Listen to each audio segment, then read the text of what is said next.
Hello friends, ફરી એક વખત પંડ્યાસ હોમ કિચનમાં આપનું સ્વાગત છે। તો ચાલો આજે આપણે બનાવીએ સમર સ્પેશિયલ મેંગો ડેઝર્ટ। તો મેંગો ડેઝર્ટ બનાવવા માટે મેં અહીંયા 2 કેરી લીધેલી હતી। તેમાંથી આવી રીતે એક કેરીના નાના નાના પીસ કરીને એને હું પહેલાં ગ્રાઇન્ડર જારની અંદર એડ કરી દઈશ અને થોડી એવી તેમાં હું ખાંડ એડ કરી દઈશ અને એને મિક્સર ગ્રાઇન્ડની અંદર ગ્રાઇન્ડ કરી લઈશ।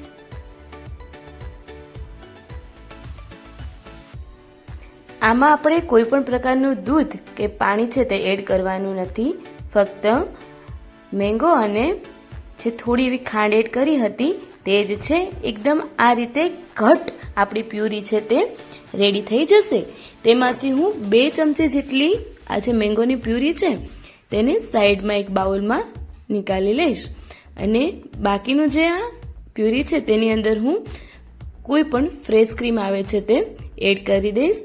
તમારા ઘરે ફ્રેશ ક્રીમ નથી તો તમે એમની જગ્યાએ જે દૂધની ઉપરની મલાઈ હોય છે, તર હોય છે તે પણ એડ કરી શકો છો। તે મેં 2 મોટી ચમચી ફ્રેશ ક્રીમ છે તે એડ કરી દીધું છે અને ફરી વખત મિક્સર ગ્રાઇન્ડની અંદર ગ્રાઇન્ડ કરી લઈશ અને આ રીતે આપણને એકદમ ઘટ મેંગોની જે પ્યુરી છે તે બનીને રેડી થઈ જશે।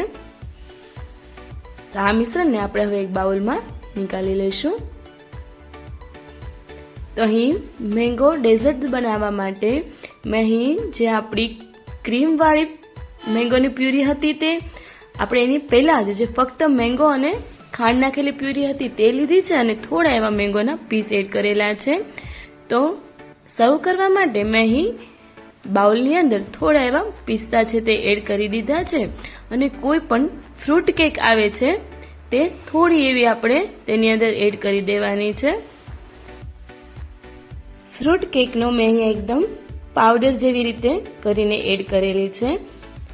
હવે આપણે તેની ઉપર જે આપણું ક્રીમવાળું મેંગોની જે પ્યુરી હતી તે એડ કરી દઈશું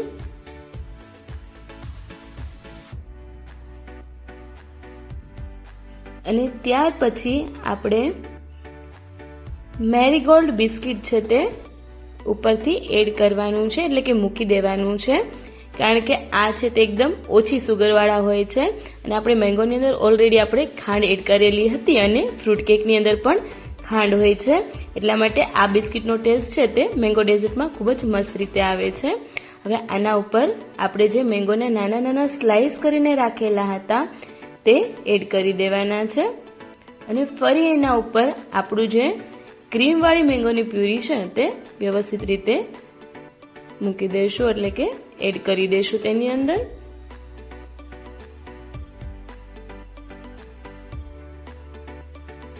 અને આ રીતે આપણે બધા જ મેંગોના પીસની ઉપર આપણી જે ક્રીમવાળી પ્યુરી છે તે લેયર થઈ જાય તે રીતે સ્પ્રેડ કરી દેવાનું છે।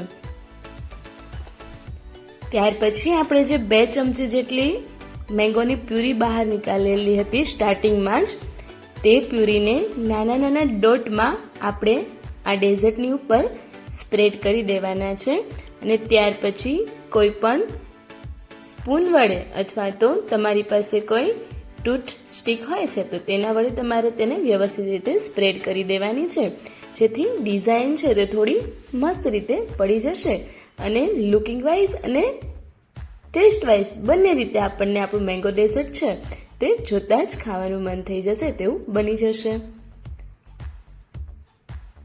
વિડીયોમાં જોઈ શકો છો તમે આ રીતે સ્ટિકથી જે આપણે મેંગોની પ્યુરીના ડોટ કરેલા હતા તેને હું સ્પ્રેડ કરી દઉં છું। તો આ રીતે તમે ફક્ત 5 થી 10 જ મિનિટમાં ઉનાળાની ગરમીમાં રાહત આપે તેવું મેંગો ડેઝર્ટ છે તે ઘરે જ બનાવી શકો છો, જે તમને કેક અને આઈસ્ક્રીમ બંનેનો ટેસ્ટ છે તે એકમાં જ મળી જશે। તો આ રીતે ઉનાળાની સિઝનમાં મેંગો ડેઝર્ટ ઘરે જરૂરથી બનાવજો અને તમને મારી રેસીપી કેવી લાગી તે અમને કોમેન્ટમાં જરૂરથી કહેજો અને જો તમને મારી રેસીપી ગમતી હોય તો ફ્રેન્ડ્સ અને ફેમિલી સાથે જરૂરથી શેર કરજો અને અમારી ચેનલને સબસ્ક્રાઈબ ના કરી હોય તો જરૂરથી કરી દેજો। તો આપણે ફરી વખત મળીએ આપણી નવી રેસીપી સાથે। Bye bye friends.